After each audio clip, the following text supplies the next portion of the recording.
Hello বন্ধুরা, আজকে চলে এসেছি একটা সৌন্দর্য শরবতের আইটেম নিয়ে আপনাদের কাছে। তো আজকের এই শরবতটা করে আপনাদের দেখাবো।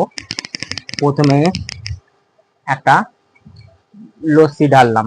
এই যে এই লস্যি, এই দেখুন ম্যাঙ্গো লস্যি।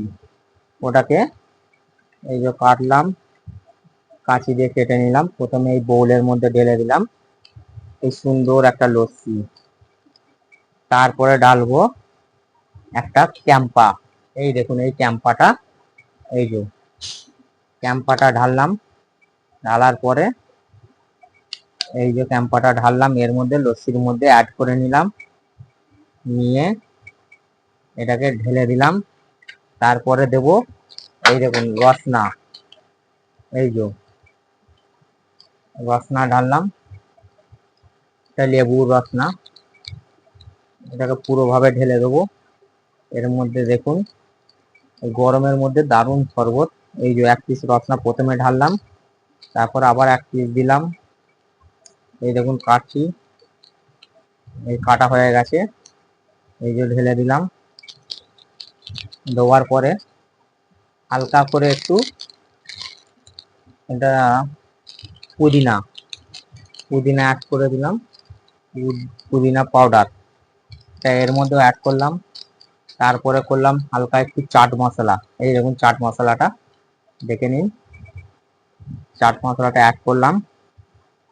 করার পরে তারপরে এই যে একটু আচার, পাঁচমিশালি আচার, এটাকে অ্যাড করলাম। দেখুন শরবতটা খেয়ে বলবেন আমাদের কেমন লাগে বন্ধুরা। এই গরমের মধ্যে খুব সুন্দর শরবত। এই যে আচারটা অ্যাড করে নিলাম, করে নিয়ে একটা চামচের মধ্যে ভালোভাবে এটাকে ফেটে নিলাম। নেওয়ার পরে দেখুন কিভাবে খাচ্ছি, দেখুন আপনারাও এইভাবে খেতে মন করলে খাবেন। খুব সুন্দর একটা রেসিপি। গরমের খুব ঠান্ডা, শরীর ঠান্ডা থাকে এবং পেটও পরিষ্কার থাকে। দেখুন কি সুন্দরভাবে শরবতটাকে আমি ফেটে নিচ্ছি।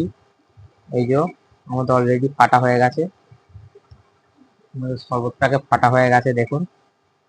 এবার এই শরবতটাকে আমি একটা মগের মধ্যে ঢেলে নেবো।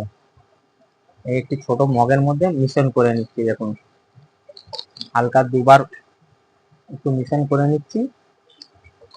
খুব সুন্দরভাবে মিশ্রণ করে নিয়ে এর মধ্যে কোনো জল অন্য কিছু অ্যাড করা যাবে না। এই দেখুন মিশ্রণ করে